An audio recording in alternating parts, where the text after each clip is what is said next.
you guys in terms of even what I'm working on now.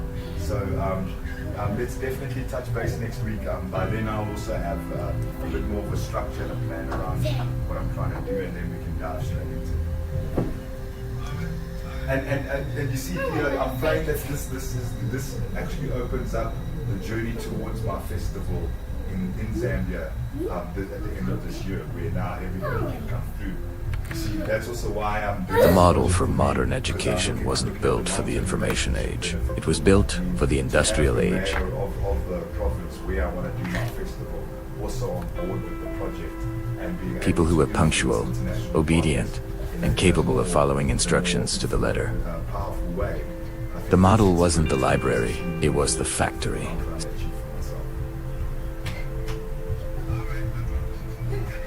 Okay, cool. I'll catch you soon.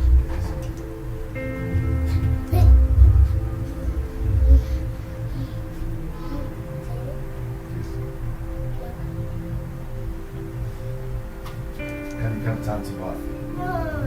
What do you mean no? Like, what's wrong with you? What's wrong with being clean and organized? You didn't help me clean.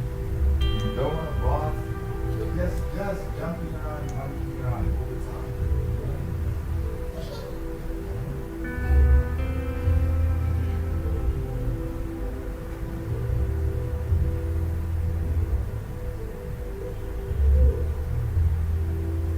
While many amazing teachers are fighting this tide, the systemic pressure is relentlessly pushing towards rote learning.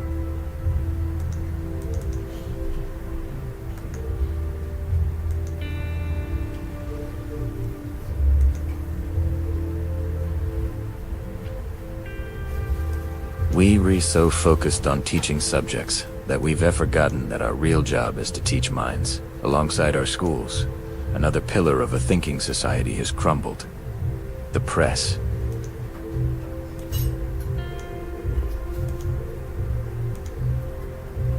But the internet completely destroyed the business model that supported traditional journalism.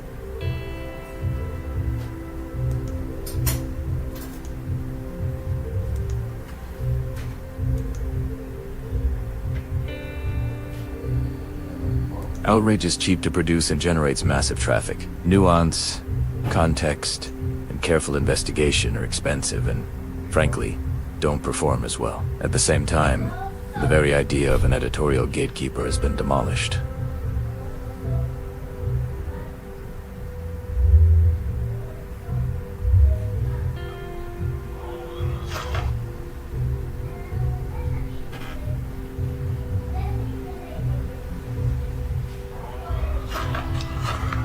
We are now adrift in a post-truth sea, where the strength of a feeling often carries more weight than the strength of a fact.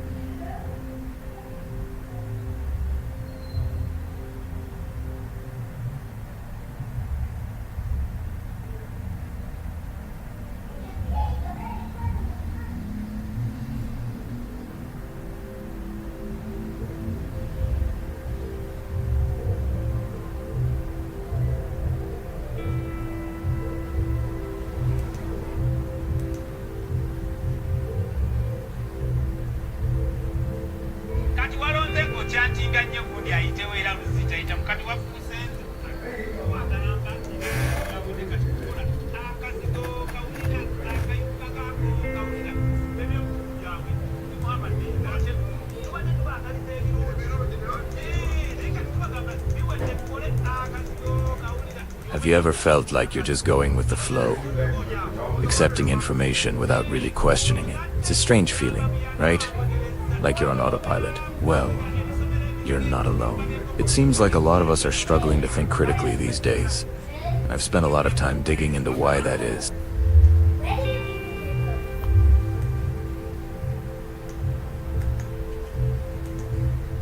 This isn't about blaming anyone. It's about understanding the world we live in so we can reclaim this essential skill.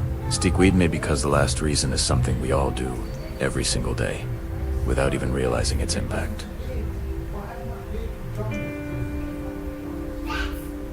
Every single day, we're hit with a tsunami of news, social media posts, emails, and notifications. Our brains, in an attempt to cope, start taking shortcuts. Instead of deeply analyzing each piece of information, we skim headlines, glance at summaries, and accept things at face value.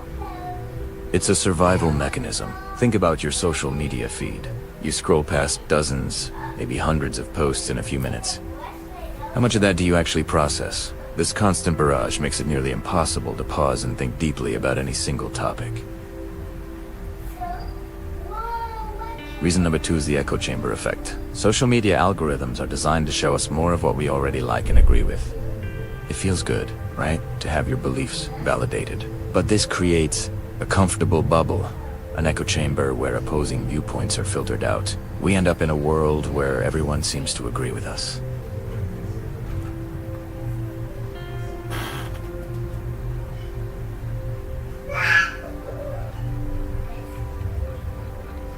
It's like trying to become a world-class chef by only ever eating one type of food.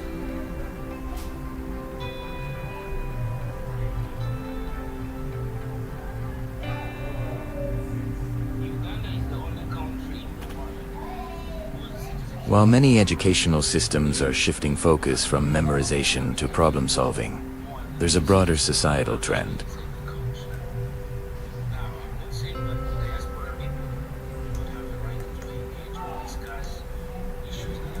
How often do we engage in respectful debates where the goal is to understand, not to win? We've replaced nuanced discussion with 280.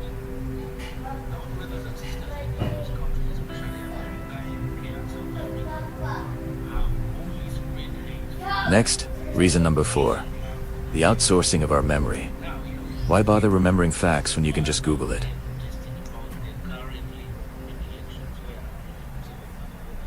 We used to have to connect dots, remember details, and build mental frameworks to understand the world.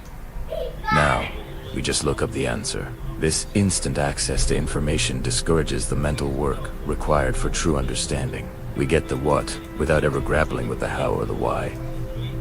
Critical thinking isn't just about knowing facts. It's about understanding the relationships between them, and we're letting our devices do that heavy lifting for us. Reason 5 is a big one.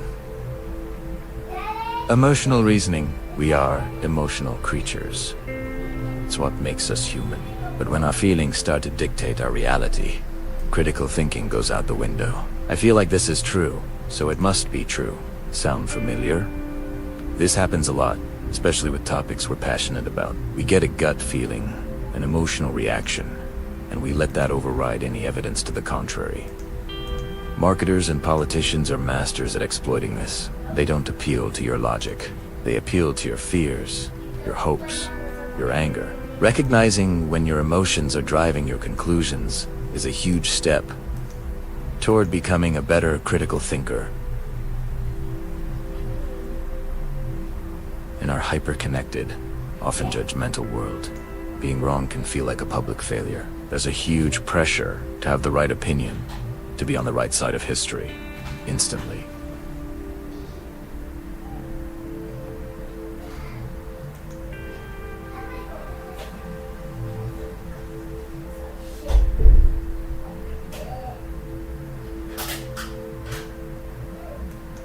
True intelligence isn't about always being right. It's about the willingness to learn and adapt. We need to create a culture where it's okay to say, I'm not sure. Let me look into that.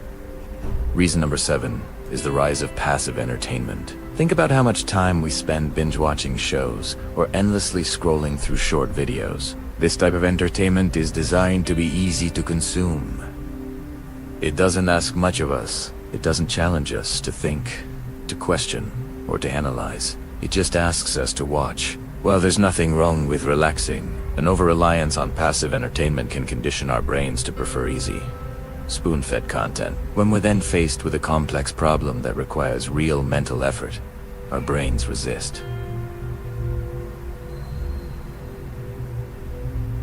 The 8th brutal reason is tribalism and group identity. We all have a deep-seated need to belong.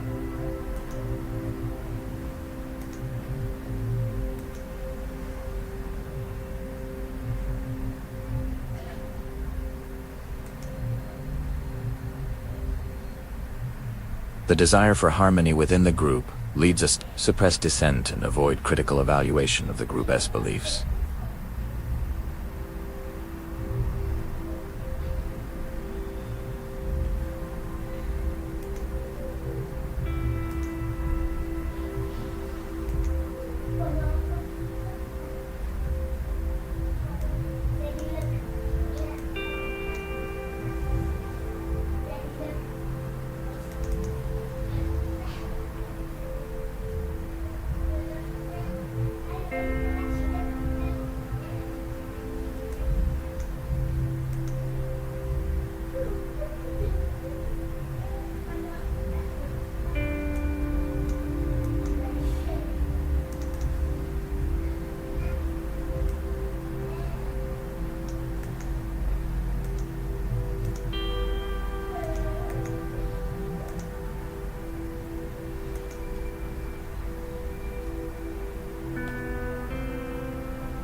It's our brain's natural tendency to search for, interpret, and remember information that confirms what we already believe.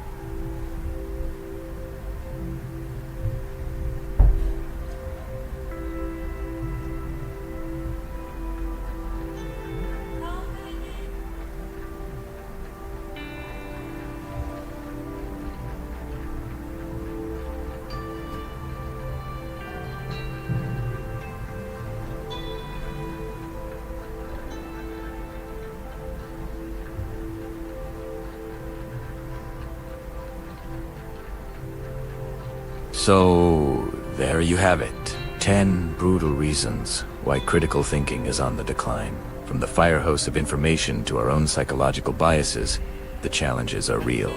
But recognizing these challenges is the first step to overcoming them. It's about being more intentional with how we consume information, being brave enough to ask questions, and being humble enough to admit when we're wrong. The world needs more critical thinkers, now more than ever. Thanks for sticking with me through this. If this sparks some thoughts, let me know in the comments below. Which of these reasons resonated with you the most? And don't forget to like and subscribe for more content that makes you think. See you in the next one. Ever feel like you're drowning in a sea of opinions, hot takes, and endless arguments?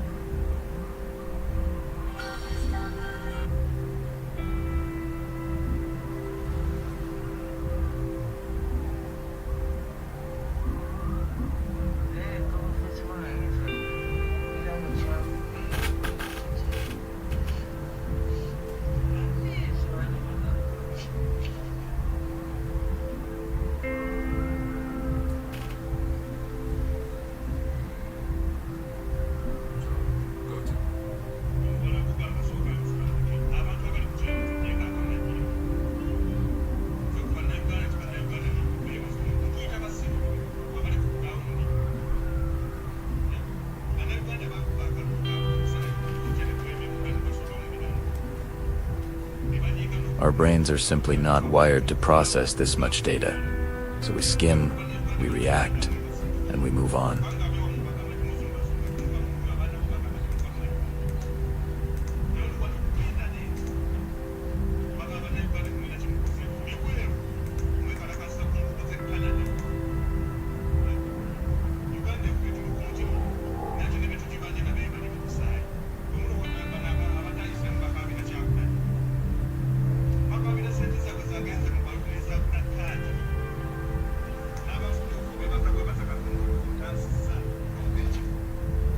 You start to think your worldview is the only one, and everyone who disagrees is not just wrong, but maybe even a bad person.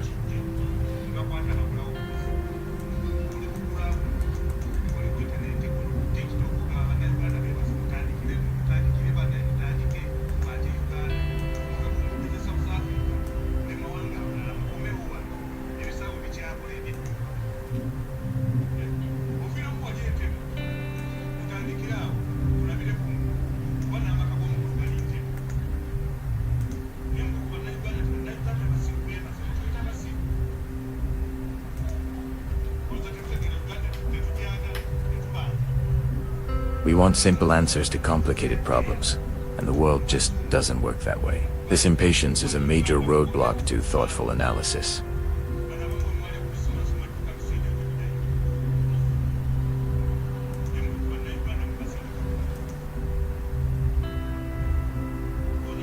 wrote, "Memorization has taken the place of teaching students asterisk. How asterisk to think, how to question assumptions, and how to analyze sources. If kids aren't taught these skills early on, it's much harder to develop them as adults. They enter the world without the fundamental tools needed to navigate a complex information landscape, making them easy targets for misinformation. Fifth, there's a growing distrust of experts and institutions. For a variety of reasons, faith in science, journalism, and academia has eroded.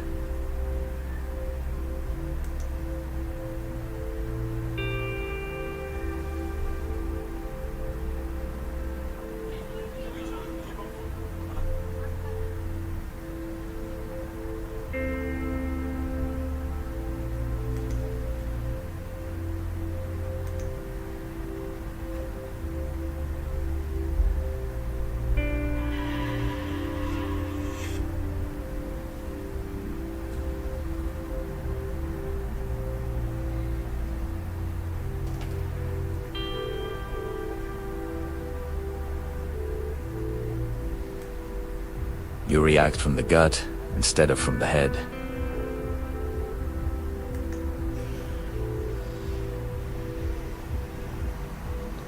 Hello, babe. How are you doing?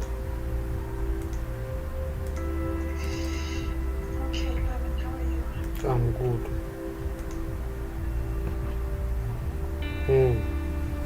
Are you fine?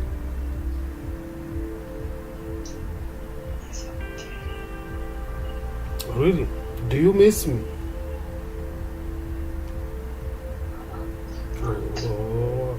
We form snap judgments That's what I based on wanted to incomplete headlines and then dig in our heels. Critical thinking, on the other hand, often requires patience. It requires saying, I don't have enough information to form an opinion yet.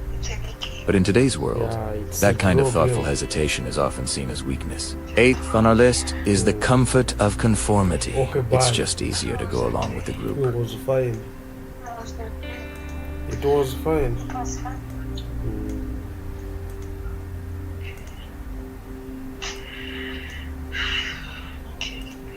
Alright.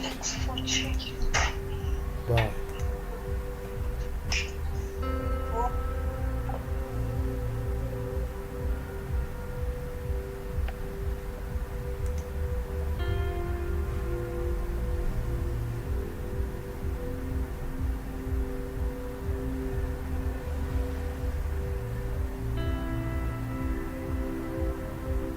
And content platforms is not to inform you, but to make money. And what makes money?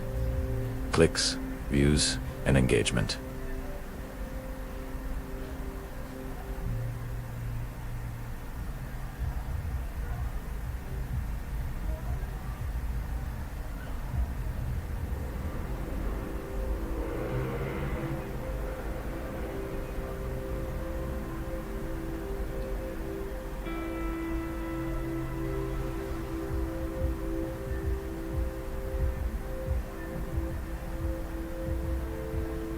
Critical thinking is a skill, like playing a piano or learning a language.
Thanks for watching.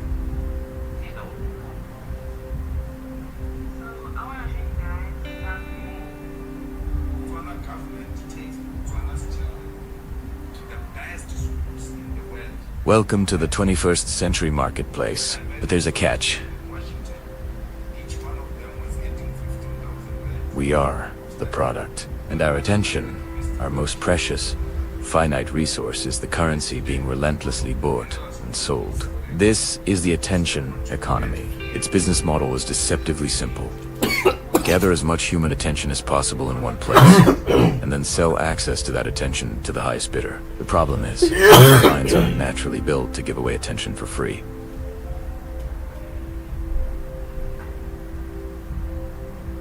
So, to solve this problem, the platforms we use every day have become some of the most sophisticated behavior modification engines ever created.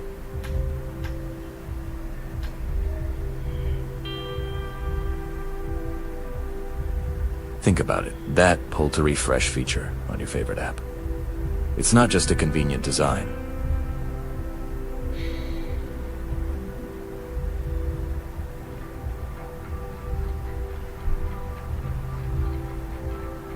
Or you might get nothing. It's this variable reward schedule that keeps you pulling again and again, hoping for that next little hit of dopamine. The infinite scroll is another masterstroke of design. By removing natural stopping points, like the bottom of a page, it eliminates the moments where you might pause and ask, what else could I be doing with my time? But it gets deeper. The algorithms that power these platforms are learning machines. And what have they learned about us? They've learned that outrage, fear, and a sense of tribal belonging keep us glued to our screens far more effectively than a calm, nuanced discussion. It makes perfect sense when you think about it. Critical thinking is slow. It's metabolically expensive. It requires deep focus and sustained mental effort. A viral meme, an angry political rant, that's cognitively cheap. It's the junk food of information. It gives you a quick, easy hit of validation or indignation, making you feel smart or righteous without any of the hard work. The algorithm, whose only goal is to maximize your engagement, will inevitably feed you a diet of this cognitive junk food.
But it's actually worse than that. It goes beyond a simple bubble and creates an echo chamber of space that doesn't just reinforce our views, but actively discredits and attacks any outside perspective. The end result is a dangerous combination of absolute moral certainty and profound intellectual isolation. Social media has turned our public discourse into a performance. The like and share buttons have transformed discussions about morality and politics into a game of virtue signaling. It's not about finding truth anymore. It's about gaining status within your chosen tribe.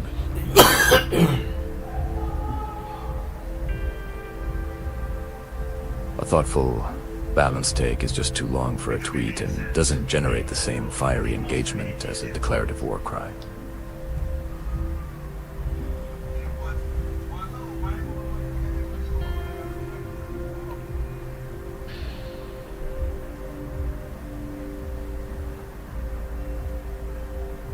now. Doubt is disloyalty. Questioning the party line is an act of betrayal. The entire incentive structure is flipped on its head.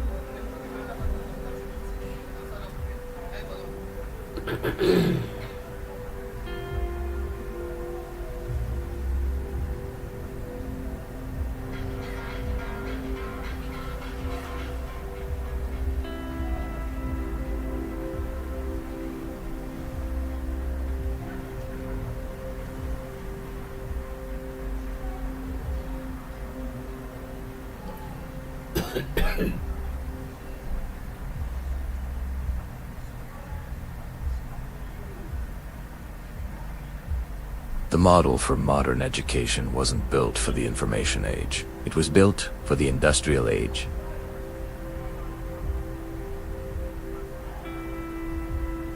People who were punctual, obedient, and capable of following instructions to the letter.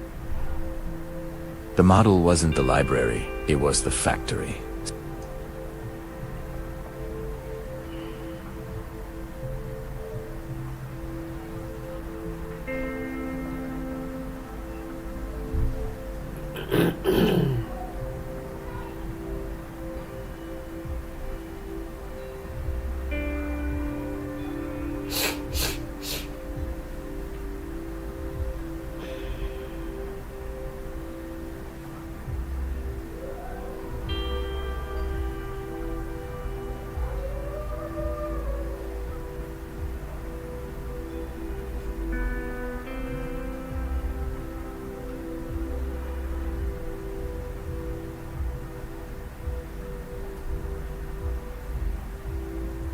While many amazing teachers are fighting this tide, the systemic pressure is relentlessly pushing towards rote learning.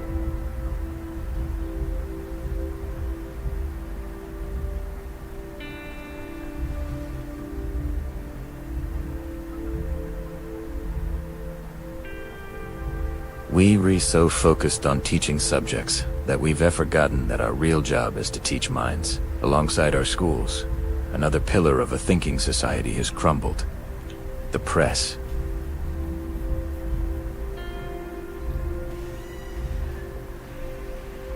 But the internet completely destroyed the business model that supported traditional journalism.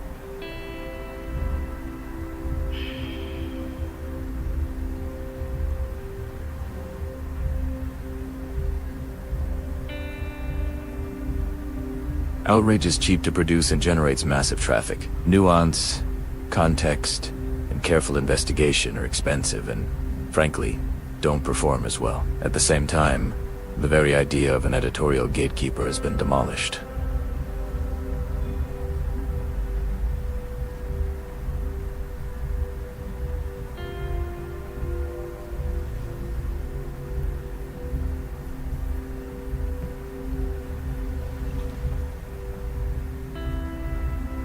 We are now adrift in a post-truth sea, where the strength of a feeling often carries more weight than the strength of a fact.